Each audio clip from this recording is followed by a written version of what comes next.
Hello students. So in this video lecture I will be discussing about module 5 concept, that is one of the instrumental method of analysis. So we will be discussing in detail about atomic absorption spectrophotometry. So which is based on the principle of atomic absorption spectroscopy. So here atomic absorption spectroscopy is a technique that measures the concentration of the element. So it is mainly used for the quantitative determination of different metal ions or elements. So already we have discussed about flame photometer instrumentation part as well as the theory, where it is mainly related to the recording pattern of the emission pattern.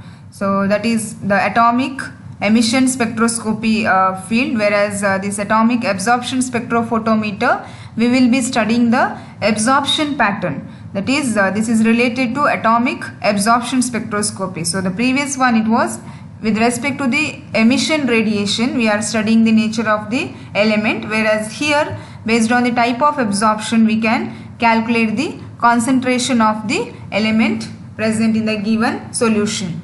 So this is a technique that measures the concentration of the elements, and here the measurement of absorption of optical radiation by atoms is done in the gaseous state. So the elements are converted into its atomic form. So atomization process is common, as we have already discussed in case of flame photometry technique also. So mainly here atomic absorption spectroscopy, it quantifies the absorption of radiation from the atoms in the ground state, not in the excited state. So here the atomic emission occurs when a valence electron in higher energy orbital returns to lower energy orbital. So but we are not studying the emission pattern here. That is why we will be dealing with the amount of light absorbed, or the energy that is absorbed by the atoms in the ground state in order to go to their higher energy state. So here mainly it is based on the absorption spectra pattern, whereas in the previous flame photometry it is emission spectra pattern. That is a major difference between atomic absorption spectroscopy and flame spectroscopy technique. And the material that I have discussed in this video lecture is related to the study material that is provided to you under module 5, that is page number 7 to 9. And here also in this method it works with the principle of Beer-Lambert's law. So we are all familiar what is Beer-Lambert's law, which is also with respect to our colorimetry experiment we have discussed, where always the absorbance or the amount of light absorbed by a substance is directly proportional to the concentration of the solution. So that is Beer-Lambert's law. A is equal to epsilon c into T. So here main application of atomic absorption spectroscopy is in order to measure the concentration of the element, and it is the measurement of absorption of optical radiation by atoms in the gaseous state. So as I mentioned here, it quantifies the absorption of ground state atom, not at the excited state. That has to be remembered here. So absorption by the ground state atom is studied here, and the atoms usually absorb UV light and make transition to higher electronic or higher energy state. That state is, we call it as excited state. So only particular wavelength of light is usually absorbed by the electrons depending on the nature of the element. So when they absorb the radiation, then only they can go to the excited state, and this is actually the wavelength that is absorbed by the electrons is a characteristic of the sample. So specific metal will absorb specific range of wavelength range of radiation for the excitation process. So the analyte concentration is determined from the amount of absorption here, and it works on the principle of Beer-Lambert's law for that is based on the relationship between absorption and the concentration. So the concentration measurements are usually determined from plotting the calibrating curve here after calibrating the instrument with standards of known concentration. Always, all the cases instrumental analysis we have observed, always it involves the calibration of the instrument using standard solutions. So this is about the principle and the theory part of atomic absorption spectroscopy. So mainly it is related to the absorption pattern study, and here it involves the measurement of the radiation, intensity of radiation absorbed by the atoms in their ground state.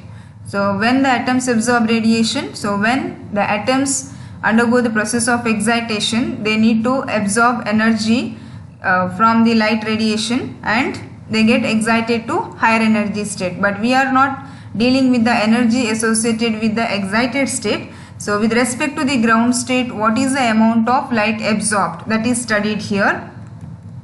Next, about the instrumentation part, as you can see here, mainly it contains a light source. You can observe the flame here, similar to your flame photometry technique, how the sample is passed through the capillary nebulizer, then atomization takes place. So the compounds or the ions in their salt form is dissociated to atoms, and your flame source is there, and you have a monochromator as well as a detector followed by the meter. But in addition to that, you can observe a radiation source here. So here flame source you can observe, whereas in addition to that radiation source is placed here. This is a hollow cathode lamp. So mainly usually for the continuous source of radiation, hydrogen lamp is used, but specifically to detect a particular element, specific lamps are used in different elements. So this hollow cathode lamp or electrodeless lamps are widely used as the radiation source here. So what is this hollow cathode lamp? So for atomic absorption spectroscopy, mainly the radiation source is from this HCl, that is hollow cathode lamp, and mainly it consists of a cathode and an anode. So it consists of, this hollow cathode lamp consists of cathode and anode, whereas the outer part is made up of Pyrex glass here, and also this lamp is fitted with the argon and neon inert gases. So the specific type of hollow cathode lamps are used for specific types of elements or metal.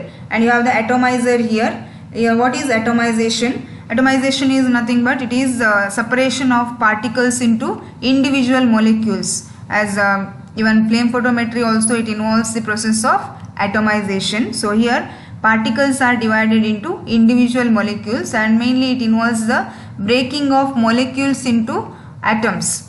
So molecules are broken into atoms here, and how this can be done? By exposing the analyte to high temperature. So how we obtain the high temperature? By supplying the thermal energy from the flame. We can use this direct flame, or a graphite furnace can be used effectively, mainly for the atomization process. So as you pass the sample, that is the metal in its solution, so solution form is passed through the capillary, through the nebulizer, and it is in the form of fine droplets. It is supplied near the atomization chamber, where it is provided with the flame source. So we can use the direct flame or the graphite furnace also. So here the atomization process takes place. The molecules will break down to the atomic form, and the molecules or the metals at the atomic level, they are exposed to this radiation source, hollow cathode lamp. So these usually what happens near the flame or during the atomization or inside the atomizer, the heat or the burners, they break the liquid sample into droplets, and then it is allowed to enter the flame. So here the droplets are evaporated first, then its residue is formed, and the residue is decomposed by the flame. So this is what happens at the atomization level or near the atomizer. Thus main intention is to reduce the molecule to atoms here. Next we have a monochromator which acts as a filter here. actually this hollow cathode lamp, this is a radiation source. It emits more than one composite line for each element. Even though we are using specific type of hollow cathode lamp for specific elements, but still it will have more than one composite line for each element. So the required spectral line has to be separated here. So the required spectral line is separated by using this filter or the monochromator.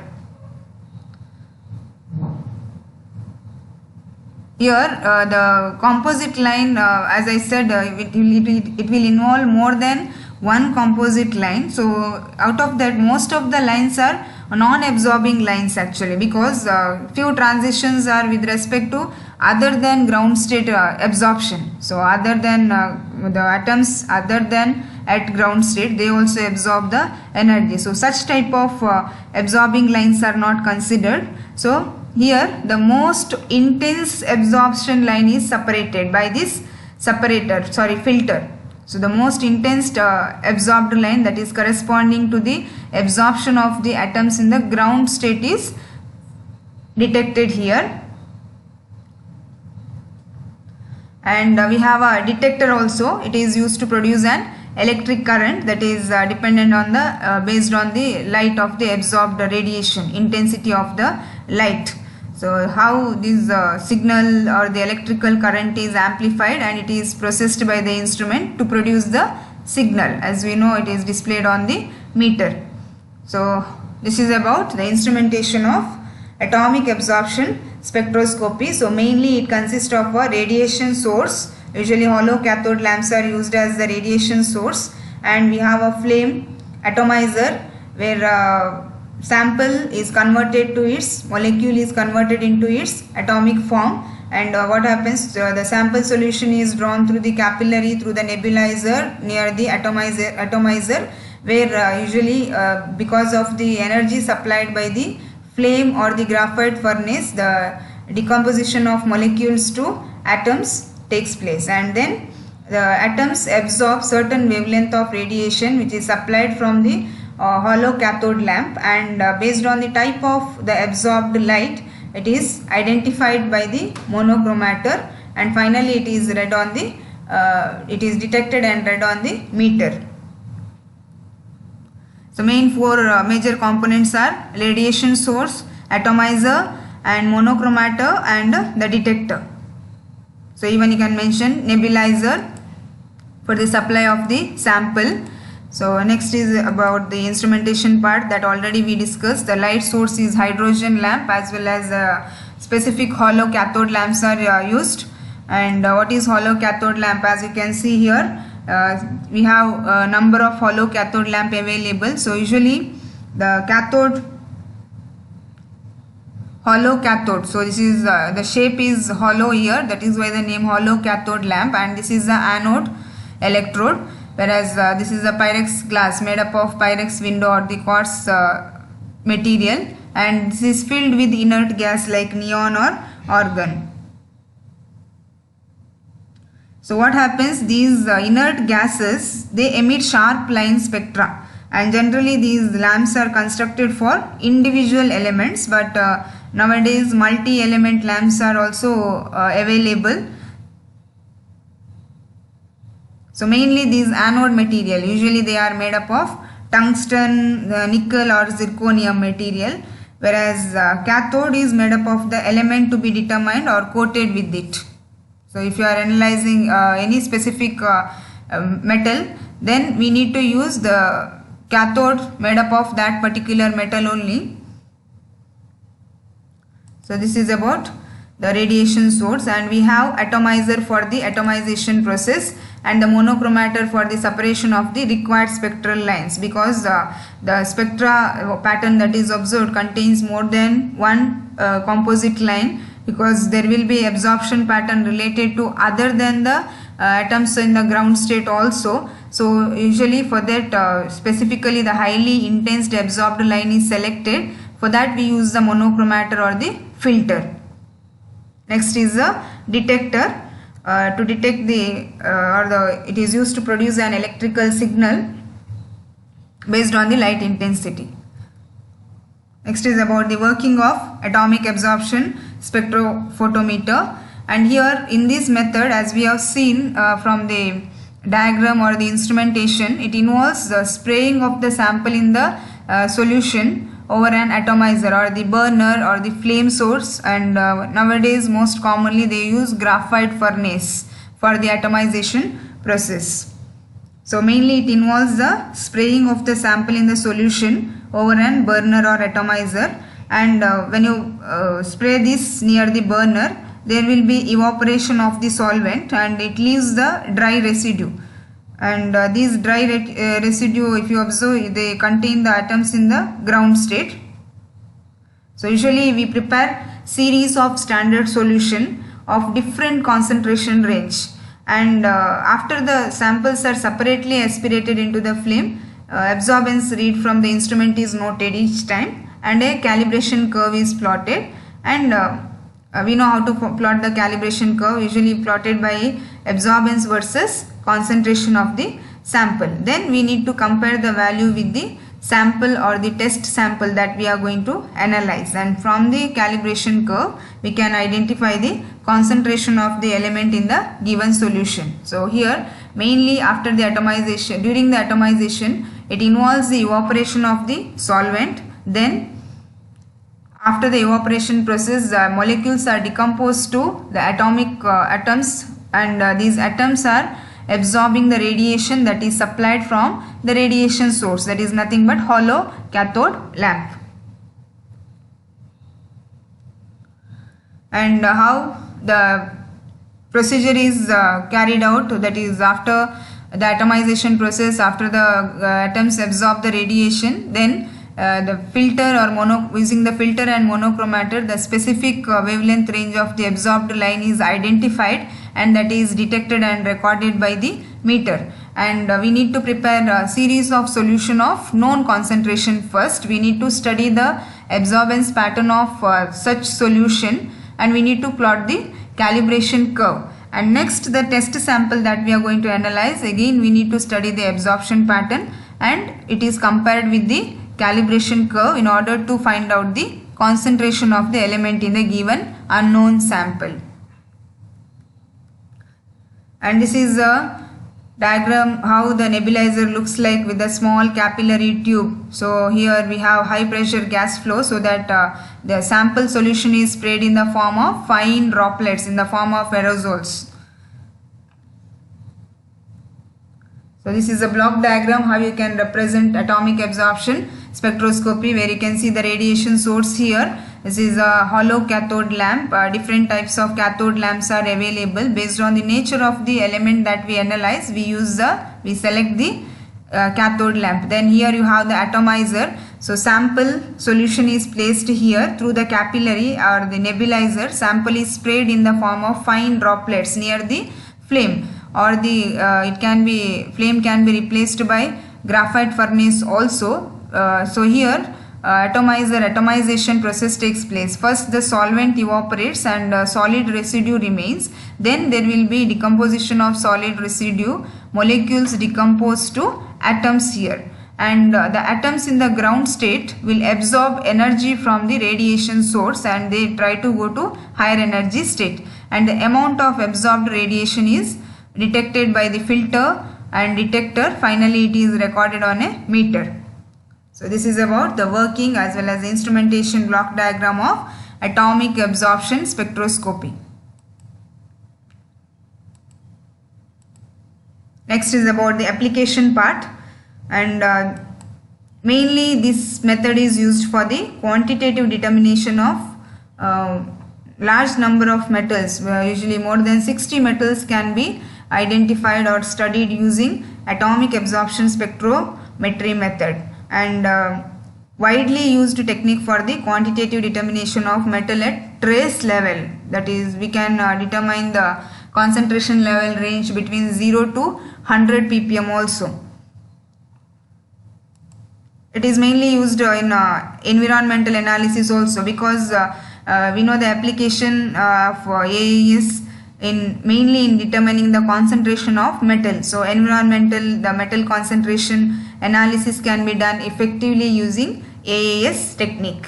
and also the trace elements in the food can be analyzed by using this method, and water analysis also can be done effectively, and mainly pharmaceutical manufacturing process also we can find the application of atomic absorption spectrophometry, because there it helps to identify the small quantities of the catalyst that remain in the reactant after it is converted into product. If there is any trace amount of catalyst remaining in the product, then that also can be identified by using atomic absorption spectrometry. And even in biological tissues like blood, even your brain tissue or the body fluids analysis, metal analysis can be done using atomic absorption spectroscopy.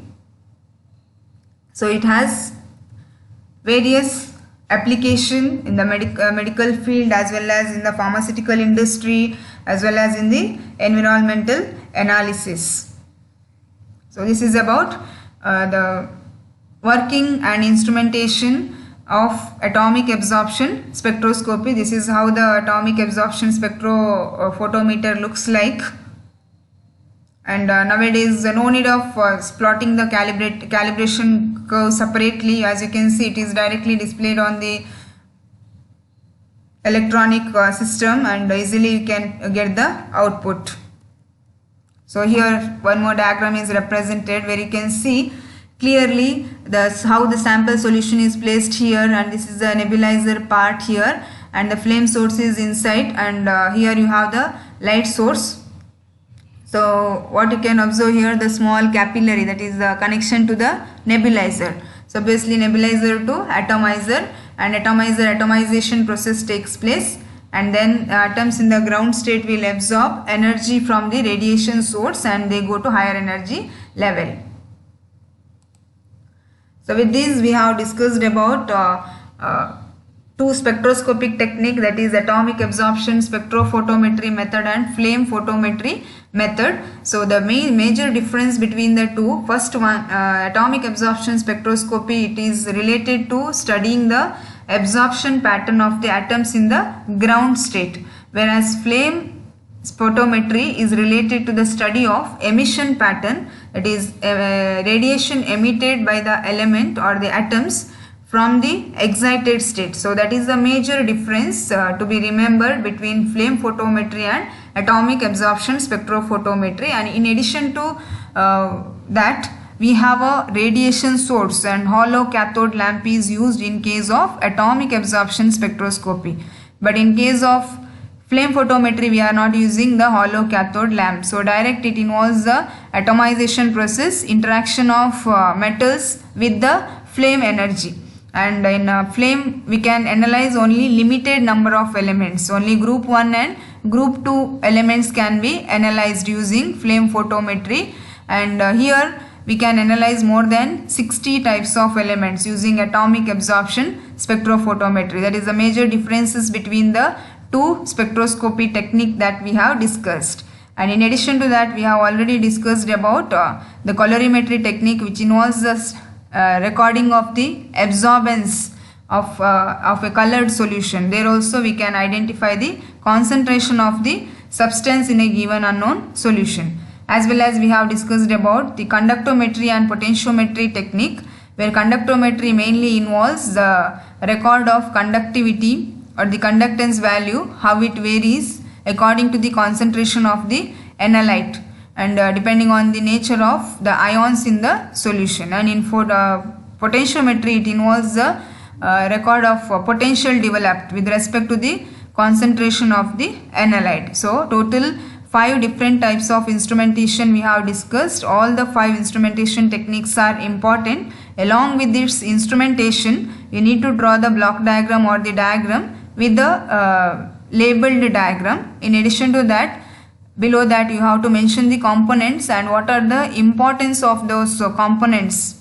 used in the instrument. So that is about the instrumentation part. Then theory part, it works on what principle, like colorimetry, you need to explain about Beer-Lambert's law. Even in AAS also, how Beer-Lambert's law applies there and how the absorption how the atoms go to higher energy state, etc. And next about the working, how the working is done and how we analyze the sample concentration has to be explained. In addition to that, we should be aware about the wide application also that we have discussed in all the instruments.